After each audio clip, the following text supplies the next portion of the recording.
మనల్ని మనం నిగ్రహించుకోవాలి అంతే తప్ప నేను అందరూ అందంగా ఉన్న వాళ్ళ మధ్యలోనే ఉంటాను, వాళ్ళతో కరచాలనాలు చేస్తాను, అన్నీ చేస్తాను, కానీ మనస్సును నిగ్రహించే కాదు. అసలు ఆ వాతావరణంలోకి వెళ్ళకూడదు. నిగ్రహం కావాలనుకుంటే వెళ్ళకూడదు. వెళ్ళినా ఒక క్షణంలో దేవాలయంలో దర్శనం చేసుకుని వచ్చేయాలి. దేవాలయానికి వచ్చిన వాడు అందరికేసి మనం చూడకూడదు. అప్పుడు 70 ఏళ్ళ వాడైనా చెడిపోతాడు, 17 ఏళ్ళ వాడు చెడిపోతాడని వేరే చెప్పండి. ఈ మనస్సు అంత దొంగది. అది విశ్వామిత్రుడు మనస్సు ఆయన మోసం చేసి, పైగా ఆయన రాజు రాజ్యాన్ని పాలించాడు. మహర్షి కావాలని రాజరికాన్ని వదిలేసి తపస్సు చేశాడు. మరి ఈ కోలేంటి అంతేది. పోనీ బాధ్యత చూడండి, ఆవిడికి బాధ్యత లేదు, ఈయనకి బాధ్యత లేదు. ఇద్దరు కలిసి పిల్లలు కన్నారు. పిల్లని నది ఒడ్డులో వదిలేసి వెళ్ళిపోయారండి నిర్దాక్షిణ్యంగా. ఎందుకంటే నాకు తపస్సు నాకెలా కుదురుతుంది అన్నాడు.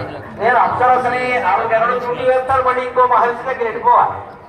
ఆవిడ చూడి అందుకని నేను వెళ్ళిపోతాను, వెళ్ళిపోతాను. వారి దాన్ని వారు వెళ్ళిపోతే, వీరి దాన్ని వీరు వెళ్ళిపోతే అమాయకురాలైన శకుంతల ఎలా బతకాలండి? తల్లి తండ్రి ఆలోచించలేదమ్మా.